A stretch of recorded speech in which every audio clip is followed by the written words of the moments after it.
दोस्तों, स्वागत है आप सभी का उमाकांत क्लासेज यूट्यूब चैनल पर। दोस्तों, मैं उमाकांत शर्मा एक बार फिर आपके सामने हाजिर हूँ ट्रिग्नोमेट्री की एक नई क्लास के साथ में। तो दोस्तों, ट्रिग्नोमेट्री में हम बेसिक कंसेप्ट कर चुके थे और अब हम ग्राफ पढ़ रहे थे। ग्राफ में भी हमने साइन और कॉस का ग्राफ पढ़ लिया है। एक छोटी सी इन्फॉर्मेशन और देना चाहूँगा दोस्तों, आज मुझे कहीं जाना है तो इसलिए अपनी क्लास थोड़ी शॉर्ट होगी। वैसे मुझे पता है कि अपनी क्लास शॉर्ट ही होती है। एक्चुअली मेरे पास इतना टाइम नहीं था कि मैं क्लास ले पाऊँ, लेकिन मैं नहीं चाहता कि आपकी किसी भी हालत में छुट्टी हो, तो इस वजह से मैंने सोचा कि चलो कम टाइम के लिए ही सही लेकिन आपकी क्लास ले लूँ। ठीक है, तो अब हम आज पढ़ेंगे tan का ग्राफ। ठीक है, tan का ग्राफ, और आगे अगर टाइम बचा तो फिर हम sec और cosec का देख लेंगे, बाकी tan का तो देख ही लेते हैं। ठीक है, अब देखो साइन और cos के ग्राफ की जब हमने बात की थी तो कैसे निकाला था, मैंने बोला भी था कि tan का ट्राई तो करना, कम से कम गलत हो जाए कहाँ दिक्कत है, गलत हो जाए तो कोई दिक्कत नहीं है भाई, ट्राई तो करो। गलत होने की बजाय ज़्यादा ट्राई ना करने की बजाय ज़्यादा बेटर है कि गलती हो। भाई गलती होगी तो गलती से ही तो सीखोगे। तो अब देखो, मैं tan की बात करूं तो सबसे पहले मैंने ये सर्कल बनाया, वही जैसे हम ग्राफ बनाते आए हैं सेम प्रोसेस रहेगी। ये सर्कल बनाया जो यूनिट रेडियस वाला है और इसको मैंने 4 भागों में डिवाइड कर दिया। ये x एक्सेस हो गया और ये y एक्सेस हो गया। तो ये x और ये y, ये x डैश, ये y डैश। इसके चारों पॉइंटों के कोऑर्डिनेट लिख दो। तो ये कोऑर्डिनेट इसके कोऑर्डिनेट कितने हो जाएंगे 1,0। इसके कितने हो जाएंगे 0,1। इसके -1,0। इसके 0, हाँ सही है, 0,-1। एक्स कोऑर्डिनेट 0 और y कोऑर्डिनेट -1। अब देखो, जब हमने साइन की बात की थी तो साइन किसके बराबर था, y कोऑर्डिनेट के बराबर था। कॉस की बात की थी, कॉस किसके बराबर था, x कोऑर्डिनेट के बराबर था। तो साइन y के बराबर था। देखो, साइन थीटा किसके बराबर था, y के। कॉस थीटा किसके बराबर था, x के। तो टेन थीटा किसके बराबर था, टेन थीटा बराबर था y/x के, y/x के। तो अब देखो, यहाँ से अगर मान लो मैंने रैंडमली यहाँ पर कोई एक पॉइंट ले लिया और x एक्सिस पर यहाँ से परपेंडिकुलर डाला और इसको मैंने ओरिजिन से मिला दिया। तो जैसे ही मैंने इसे ओरिजिन से मिलाया तो अब देखो, ये तो हो गया x और ये हो गया y और ये कितना हो गया 1, क्योंकि यूनिट रेडियस ली है तो इसलिए 1 हो गया। अब यहाँ से देखो, सबसे पहले मैं tan 0 की बात करूँ, tan थीटा या tan 0 की बात करता हूँ मैं। tan 0 बराबर कितना होगा, tan 0 का मतलब है कि थीटा 0 होगा, और tan 0 होगा तो ऐसी सिचुएशन में देखो tan थीटा क्या है, y/x है। tan theta equals to y/x। और जब मैं tan 0 की बात करूंगा तो tan 0 पर y कितना है 0 और x कितना है 1। y तो कितना है 0 और x कितना है 1। तो इसलिए x 1 होने की वजह से और y 0 होने की वजह से इसकी वैल्यू कितनी आ गई, 0 आ गई। यानी जब थीटा 0 था उस टाइम पर tan की वैल्यू कितनी थी, 0 थी। अब जैसे जैसे थीटा बढ़ता जाएगा, अब देखो इस वैल्यू में क्या चेंज आएगा, वो चीज़ देखो। जैसे जैसे थीटा बढ़ता जाएगा तो अब यहाँ से हम देख सकते हैं कि x की वैल्यू है ना, वो तो 1 से लेके घटती जा रही है 0 की ओर, और y की जो वैल्यू है वो 0 से लेके बढ़ती जा रही है 1 की ओर। भाई x तो घट रहा है और y बढ़ रहा है, x घट रहा है y बढ़ रहा है। अब जैसे ही हम यहाँ π/2 पर पहुँचेंगे, π/2 यानी इस पॉइंट पर पहुँचेंगे, जैसे ही हम इस पॉइंट पर पहुँचे तो ऐसी सिचुएशन में क्या होगा, देखो tan 90 को ही तो π/2 बोलते हैं। तो tan 90 जैसे ही हम पहुंचे तो ये tan क्या था, y/x था ना, y/x, और 90 पर y क्या है 1 और x क्या है 0। ये तो प्रॉब्लम हो गई भाई। क्या प्रॉब्लम हो गई, प्रॉब्लम ये हो गई कि 1/0 ये तो कोई निर्धारित रूप ही नहीं है, यानी परिभाषित ही नहीं है, परिभाषित नहीं, या कह सकते हैं नॉट डिफाइंड। ये प्रॉब्लम हो गई, डिफाइंड ही नहीं है। ये तो डिफाइंड नहीं है, इसका मतलब है जब तुमने 10वीं क्लास की किताब में अगर देखा हो वो टेबल जो बनी रहती है तो जनरली टीचर वहाँ पर बता देते हैं कि tan 90 कितना होता है सर, इन्फाइनाइटी होता है, क्योंकि 10वीं क्लास वाले बच्चे को इतनी समझ नहीं होती है। लेकिन अगर तुम किताब को देखोगे तो किताब में वहाँ पर इन्फाइनाइटी नहीं लिखा होता है, किताब में क्या लिखा होता है, अपरिभाषित। और टीचर क्या बता देते हैं, इन्फाइनिटी बता देते हैं। मैं ये नहीं कह रहा कि टीचर वहाँ पर गलत है, नहीं बिल्कुल सही है, क्योंकि 10वीं वाले बच्चे की इतनी समझ नहीं होती है, क्योंकि उनको ये ग्राफ वगैरह थोड़ी ना पते होते हैं। 10वीं वाले बच्चों को ये ग्राफ वगैरह थोड़ी ना पता होता है। तो टीचर अपनी जगह पर सही है और किताब भी अपनी जगह पर सही है। तो ये चीज़ कि जब वहाँ पर वो जो अपरिभाषित लिखा हुआ है या नॉट डिफाइंड लिखा हुआ है, अब उसका रीजन समझ में आया होगा कि वहाँ पर नॉट डिफाइंड क्यों लिखा हुआ है, वहाँ पर नॉट डिफाइंड क्यों लिखा हुआ है, ये रीजन अब समझ में आ चुका होगा। चलिए आगे बात करते हैं। अब देखो जैसे यहाँ पर ये नॉट डिफाइंड लिखा हुआ था, अब इससे मैं दो कंडीशन लेता हूँ।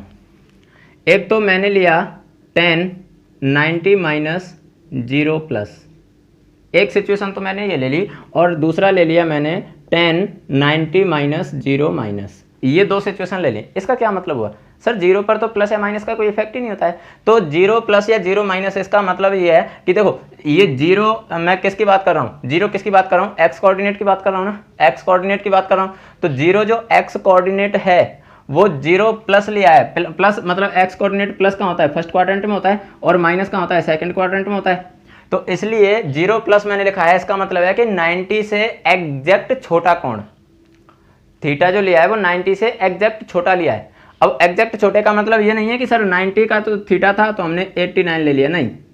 मैं ऐसे बात करूं, मान लो जैसे अंबानी से 5 रुपये ले लिए जाएं, तो अंबानी के लिए 5 रुपये की क्या कीमत होगी, कुछ नहीं, ना के बराबर है।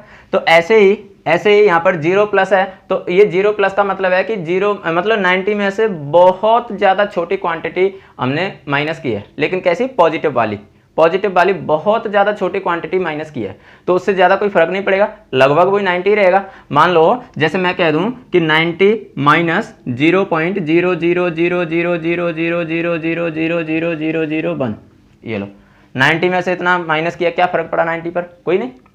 तो ऐसे ही बहुत छोटी क्वांटिटी हमने माइनस की। अब इसका मतलब क्या हुआ, इसका मतलब हुआ कि देखो जो हमने 1/0 लिखा था वो क्या हो गया, अब 1/0 प्लस 1/0 प्लस, और 1/0 प्लस का मतलब होगा कि ये कहाँ जाएगा, इनफाइनाइटी जाएगा, लेकिन कौन से इनफाइनाइटी की ओर, प्लस इनफाइनाइटी की ओर। प्लस इनफाइनाइटी की ओर क्यों गया, क्योंकि यहाँ पर 0 प्लस का मतलब क्या है, बहुत ज़्यादा छोटी संख्या है लेकिन है पॉजिटिव नंबर है, बहुत ज़्यादा छोटा नंबर है लेकिन पॉजिटिव नंबर है, और बहुत ही ज़्यादा छोटे नंबर से अगर हम 1 को डिवाइड करेंगे तो लगभग इनफाइनाइटी आता है, और पॉजिटिव नंबर इसलिए पॉजिटिव इनफाइनाइटी आ गया। अगर मैं सेकंड क्वाड्रेंट में जैसे ही जाता हूं, देखो अभी तो मैंने जो लिया था, जैसे यहाँ पर ये π/2 था, तो मैंने π/2 से जस्ट पास वाला ले लिया, मान लो जैसे ये वाला पॉइंट ले लिया। अब ये तो कहाँ लिया मैंने, फर्स्ट क्वाड्रेंट में, अब मैं लेता हूँ सेकंड क्वाड्रेंट में। सेकंड क्वाड्रेंट में π/2 के जस्ट बाद वाला पॉइंट मैंने लिया, तो अब चूंकि यहाँ तो x नेगेटिव होता है ना, सेकंड क्वाड्रेंट में तो x नेगेटिव होता है, तो जो भी हम x की वैल्यू लेंगे वो नेगेटिव ही आएगी, मतलब 90 माइनस 0 माइनस, ठीक है। तो अब ये क्या हो जाएगा, ये सॉरी ये तो माइनस था, यहाँ पर प्लस आएगा क्योंकि आगे जा रहे हैं ना 90 से, तो ये तो प्लस में ही जाएगा, तो ये हो जाएगा 1/0 माइनस 1/0 माइनस, और 1/0 माइनस तो ये क्या आ जाएगा, माइनस इनफाइनाइटी। अब देखो क्या चेंज आया, देखो मैं ऊपर लिखता हूँ, इसको तो मिटा देता हूँ मैं, है ना, इसको तो मिटा देता हूँ मैं। पहला, जब यदि थीटा प्रथम चतुर्थांश में स्थित हो, यदि थीटा प्रथम चतुर्थांश में स्थित हो तो tan थीटा 0 से प्लस इनफाइनाइटी की ओर बढ़ता है। यदि थीटा प्रथम चतुर्थांश में स्थित होगा तो tan थीटा 0 से प्लस इनफाइनाइटी की ओर बढ़ेगा, ठीक। If theta lies in first quadrant, then tan theta will increase from 0 towards infinity। ध्यान रखें, मैंने प्लस इनफाइनाइटी तक नहीं लिखा है, मैंने क्या लिखा है, की ओर, क्योंकि इनफाइनाइटी तो कुछ होता ही नहीं है, इनफाइनाइटी तक लिखता है, इसका मतलब ये होता है कि इनफाइनाइटी पर जाकर वो खत्म हो जाएगा और इनफाइनाइटी पर मिल जाएगा वो, लेकिन ऐसा होता नहीं है क्योंकि इनफाइनाइटी नाम की कोई चीज़ होती नहीं है, ठीक है। अब देखो मैं सेकंड क्वाड्रेंट की अगर बात करता हूँ, तो सेकंड क्वाड्रेंट में क्या होगा, प्लस इनफाइनाइटी तक तो आ चुका है यहाँ पर π/2 पर, π/2 से जैसे ही जंप लगाएगा, और अब मान लो मैं इसकी बात करूँ, इस कोऑर्डिनेट की बात करता हूँ, तो देखो जैसे ही वो यहाँ से जंप लगाएगा, यहाँ तो कितना आया, माइनस इनफाइनाइटी आया ना, माइनस इनफाइनाइटी, और माइनस इनफाइनाइटी से अब देखो यहाँ पर कितना आएगा, यहाँ पर देखो टेन थीटा क्या था, y अपॉन एक्स था, तो यहाँ पर कितना हो जाएगा 0 अपॉन -1। 0 अपॉन -1 इसका मतलब क्या हुआ, 0 अपॉन -1 का मतलब क्या हुआ, 0 अपॉन -1 का मतलब हुआ कि कितना आया ये 0। भाई 0 को किसी भी नंबर से डिवाइड करो तो 0 ही आता है, 0 आता है। इसका मतलब है कि अब ये माइनस इनफाइनाइटी से 0 की ओर बढ़ रहा है, बढ़ेगा ही, लेकिन माइनस इनफाइनाइटी से 0 की ओर बढ़ेगा। तो सेकंड पॉइंट लिख सकते हैं, यदि थीटा द्वितीय चतुर्थांश में, यदि थीटा द्वितीय चतुर्थांश में स्थित हो तो टेन थीटा माइनस इनफाइनाइटी से 0 की ओर बढ़ता है, 0 की ओर बढ़ता है। ठीक, अब थर्ड में बात करता हूं मैं। देखो अब यहां पर अगर मैं आऊं तो देखो tan theta by upon x था, यानी -1/0 हो जाएगा। -1/0 मतलब अब सिचुएशन वही वाली आनी है, सिचुएशन जो अभी पहले आई थी वही वाली सिचुएशन आनी है। 0 प्लस और 0 माइनस दोनों सिचुएशन बनेंगी। 0 प्लस 0 माइनस से जो सिचुएशन बनेगी, इसका मतलब वही प्लस इनफाइनाइटी की ओर, यानी प्लस इनफाइनाइटी की ओर और माइनस इनफाइनाइटी की ओर जाएगा। तो सिचुएशन वही रहनी है। ठीक, सिचुएशन वही रहनी है। जैसे ये फर्स्ट क्वाड्रेंट और सेकंड क्वाड्रेंट में आया, ऐसे ही थर्ड और फोर्थ में जाना है। ठीक, तो अब इसको आप लिख ही सकते हो। ठीक है, बाकी नोट्स में मैं प्रोवाइड करवाऊंगा ये आपको, बाकी लिख सकते हो। मैंने दोनों लिख दिए। अब ये दोनों लिखने का फायदा ये हुआ कि अब मैं इसका ग्राफ बहुत इजीली बना सकता हूँ। ठीक है, बनाने को मैं तो बना सकता हूँ, लेकिन तुम्हारी समझ में नहीं आता। ठीक है, हाँ, कहीं ये सोच लो कि सर अपनी इंट के लिए बनाते हैं। अब देखो मुझे इसका ग्राफ बनाना है, थोड़ा सा फास्टली मैं आज इसलिए भी ले रहा हूँ कि आपको बताया मैंने कि मुझे कहीं जाना है। ठीक है, तो अब देखो ये हो गया हमारा एक्स एक्सिस और ये हो गया वाई एक्सिस। अब देखो यहां तो दोनों चीज वेरी करेंगी। भाई अभी तक तो केवल +1 और -1 के बीच में ही ग्राफ घूम रहा था, लेकिन यहां तो प्लस इनफाइनाइटी से माइनस इनफाइनाइटी के बीच में घूम रहा है, तो यहां तो दोनों चीज वेरी करेंगी। तो मैंने क्या किया, ये वाई एक्सिस के समांतर कुछ लाइन खींच दी। ठीक है, जैसे ये π/2 की हो गई, ये पाई की हो गई, ये 3π/2 की हो गई और ये 2π की हो गई। ऐसे करके मैंने कुछ लाइन खींच दी, इधर ये माइनस में आ जाएंगी। ठीक, अब देखो फर्स्ट क्वाड्रेंट में क्या हो रहा है, यदि थीटा प्रथम चतुर्थांश में हो तो tan 0 से लेके और प्लस इनफाइनाइटी की ओर बढ़ता है, प्लस इनफाइनाइटी की ओर बढ़ेगा। ये लो, ये 0 पर था और 0 से कहाँ बढ़ा, ये प्लस इनफाइनाइटी की ओर बढ़ा। ठीक, यदि थीटा द्वितीय चतुर्थांश में हो तो tan थीटा माइनस इनफाइनाइटी से 0 की ओर बढ़ेगा। माइनस इनफाइनाइटी से कहाँ की ओर बढ़ेगा, 0 की ओर बढ़ेगा। अब माइनस इनफाइनाइटी से 0 की ओर बढ़ेगा, इसका मतलब ये माइनस इनफाइनाइटी हुआ और यहाँ से ये 0 की ओर बढ़ेगा। ये लो, ठीक, अब ऐसे ही आगे चलेगा। भाई ये ग्राफ कंटिन्यू होगा। अब देखो एक्चुअली में इसमें हुआ क्या, वो एक बॉलीवुड में गाना आया था, आपको अगर याद हो तो, ओ आसमान वाले जमीन पर उतर के देख, सुना है? खैर नहीं सुना हो तो कोई दिक्कत नहीं है, लेकिन एक्चुअली में क्या हुआ कि वो गाना जब आया था, ओ आसमान वाले जमीन पर उतर के देख, तो आसमान वाले ने सच में सुन ली आसमान वाले ने। तो वो बोल रहा था कि यार ये बोल रहे हैं कि वो आसमान वाले ज़मीन पर उतर के देख, तो मैं देखूं तो सही ज़मीन पर उतर के होता क्या है। तो आसमान वाला ज़मीन पर उतरा और एक्चुअली में हुआ ये कि जब ऊपर से उतरा ना तो वो डायरेक्ट ज़मीन पर रुका नहीं, फिर वो पाताल में चला गया। तो ओ आसमान वाले जमीन पर उतर के देख, लेकिन जमीन पर रुका नहीं, कहाँ चला गया, वो पाताल में। मतलब प्लस इनफाइनाइटी से माइनस इनफाइनाइटी के बीच की जंप होती है, ये सबसे बड़ी जंप, आसमान से लेके पाताल की जंप।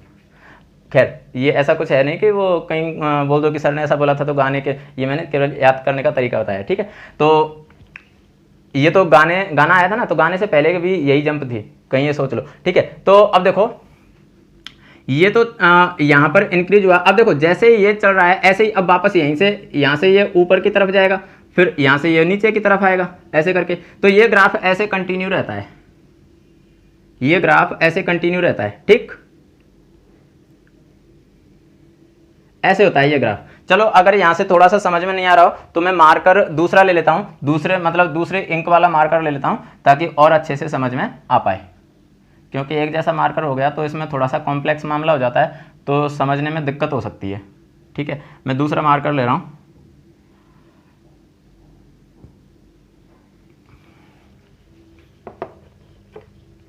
देखो प्रथम चतुर्थांश में 0 से कहाँ की तरफ जा रहा है, प्लस इनफाइनाइटी की ओर जा रहा है, ये गया प्लस इनफाइनाइटी की ओर। ध्यान रखें ये लाइन से मिलाना नहीं है, ठीक है, लाइन से मिलाना नहीं है। ऐसे ही अब ये दूसरी उसमें क्या होगा, माइनस इनफाइनाइटी से 0 की ओर बढ़ेगा, ये लो माइनस इनफाइनाइटी से 0 की ओर, ठीक है, ये माइनस इनफाइनाइटी से 0 की ओर। उसके बाद में फिर वापस वही 0 से प्लस इनफाइनाइटी की ओर, फिर वही ऐसे ही चलता रहेगा ये ग्राफ ऐसे ही चलता रहेगा। ये होता है tan का ग्राफ, ये होता है tan का ग्राफ। तो tan का ग्राफ किसके बीच में घूमेगा, जैसे हमने देखा था कि साइन का जो ग्राफ घूमा था वो प्लस माइनस 1 के बीच में घुमा था, और कॉस का ग्राफ प्लस माइनस 1 के बीच में घुमा था। ऐसे ही ये tan का जो ग्राफ है वो प्लस इनफाइनाइटी और माइनस इनफाइनाइटी के बीच में घूमता रहता है। समझ में आया? तो ये tan का ग्राफ था, और उम्मीद करता हूं कि ये समझ में आ चुका होगा। जैसे हमने देखो फर्स्ट क्वाड्रेंट में देखा था, ऐसे ही सेम कंडीशन सेकंड क्वाड्रेंट में ऐसे करके हम देख सकते हैं, ऐसे करके हम इसको सेकंड उसमें देख सकते हैं। इसको मिलाते जाओ ओरिजिन को, और जो ये चीज़, बस ये चीज़ ध्यान में रखो तुम, तो ये चीज़ ध्यान में रखो, और अगर ये चीज़ ध्यान में है फिर उसमें कोई दिक्कत नहीं आनी है, ठीक है। तो थोड़ा सा एक बार मेमोराइज में करवा देता हूँ, उसके बाद में आज की क्लास को तो यहीं स्टॉप करेंगे क्योंकि इतना टाइम है नहीं अपने पास। तो थोड़ा सा मेमोराइज करवा देता हूँ मैं कि जैसे साइन की हमने बात की थी, तो साइन किस किस में घूम रहा था, +1 से -1 के बीच में घूम रहा था। यानी साइन जब 0 था, यानी थीटा जब 0 था तो साइन की वैल्यू क्या थी, 0 थी। तो फर्स्ट क्वाड्रेंट में साइन कहाँ से कहाँ तक इंक्रीज हो रहा था, सर फर्स्ट क्वाड्रेंट में साइन 0 से लेके 1 तक इंक्रीज हो रहा था, और इसी वजह से उसका ग्राफ कुछ ऐसा भी आया था। फर्स्ट क्वाड्रेंट में साइन 0 से लेके और 1 तक इंक्रीज हो रहा था। Second quadrant